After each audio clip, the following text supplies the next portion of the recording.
Nangunguna pa rin ang mga mamimili ng paputok at pampaingay para sa salubong sa 2025. Kasabay niyan tumaas din ang bilang ng mga napuputukan.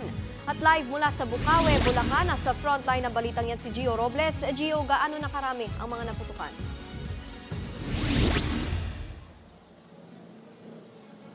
Nikki, nangunguna pa rin ang boga sa sanhi ng firecracker-related injury sa bansa na umakyat na sa 142 matapos madagdagan ng 17 cases. Nalampasan na nito ang mga naitala sa kaparehong panahon noong nakaraang taon. Ayon sa Health Department, posibleng madagdagan pa ang mga kaso habang papalapit ang 2025. Sa kabila nito, may ilang kabataang naabutan naming naglalaro pa rin ng boga kahit ipinagbabawal.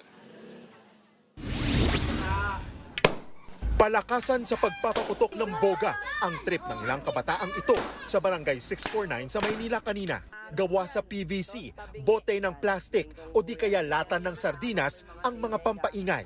Sila-sila lang din daw ang nag-assemble ng kanilang boga. Yun nga lang, pinagbabawal ito. Alam nyo na bawal, pero bakit kayo gumagamit? Para po kulibangan lang naman po. Tsaka di naman po tututok sa tao. Ang 11 anyos na si Toto, hindi niya tunay na pangalan, hindi alintana ang panganib na posibleng idulot ng boga. Hindi ka ba natatakot magboga? Hindi ba kayo natatakot na baka masugatan kayo? Di naman po. Mas ano pa to safe po sa paputok. Ang stroke survivor na si Leia Fuentes, hindi maiwasang tumaas ang presyon sa malakas na putok ng mga boga. Minsan, na-nervous ako. Kung nagugulat ako, ano ba yan? Ang ingay-ingay nyo, aga-aga pa. Ayon sa Barangay 649, daan-daang boga na ang kanilang nakumpiska at sinira mula December 20. Aminado silang pahirapan ang pagsita sa ilang kabataan na gumagamit ng boga. Panawagan ng barangay. Pinapayuhan din namin mga magulang po na kung pwede sawayin naman ng yung mga anak nila. Kasi baka mamaya kung maka-aksidente ng kapwa bata.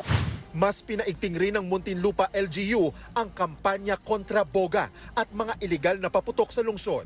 Mula December 23, higit 3,000 ipinagbabawal na paputok at mga boga ang nakumpiska ng mga opisyal. May 5,000 multa sa mga mahuhuli base sa ordinansa ng Muntinlupa LGU.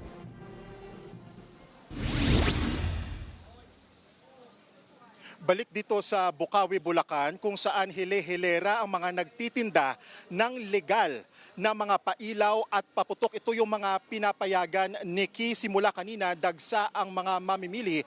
Pakyawan pa nga kung yung pamimili ng ilan sa mga kapatid natin gaya nga dito sa tindahan na ito. Alam mo Nikki, asahan na mas dadami pa daw ang mga dadayo dito sa Bukawi habang papalapit ang salubong sa 2025. Balik sa iyo.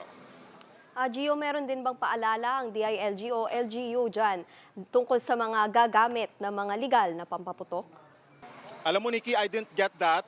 Medyo mahina lang yung audio natin. We're experiencing technical difficulties. Pero if you're asking kung tuloy-tuloy ba yung pagdating ng mga mamimili o apektado ba sila dito nga sa mahal na presyo ng mga bilihin, I don't see that right now. Kasi alam mo, Nikki, parte na ng kultura nating mga Pilipino yung pamimili ng mga paputok. Yung ilan sa kanila dito, Nikki, ay dumayo pa nga dito sa Bukawi mula sa iba't ibang bahagi ng Metro Manila, ng Central Luzon at maging sa Bicol region. Sa ngayon, Nikki, makikita natin na tuloy-tuloy lang yung pamimili for personal purposes man yan.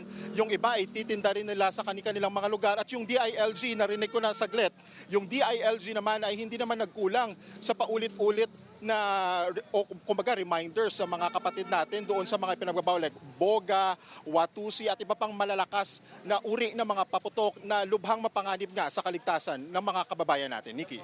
Maraming salamat sa mga paalala, Gio Robles. Mga kapatid, Nikki de Guzman po, iba na ang may alam at may pakialam sa panahon ngayon.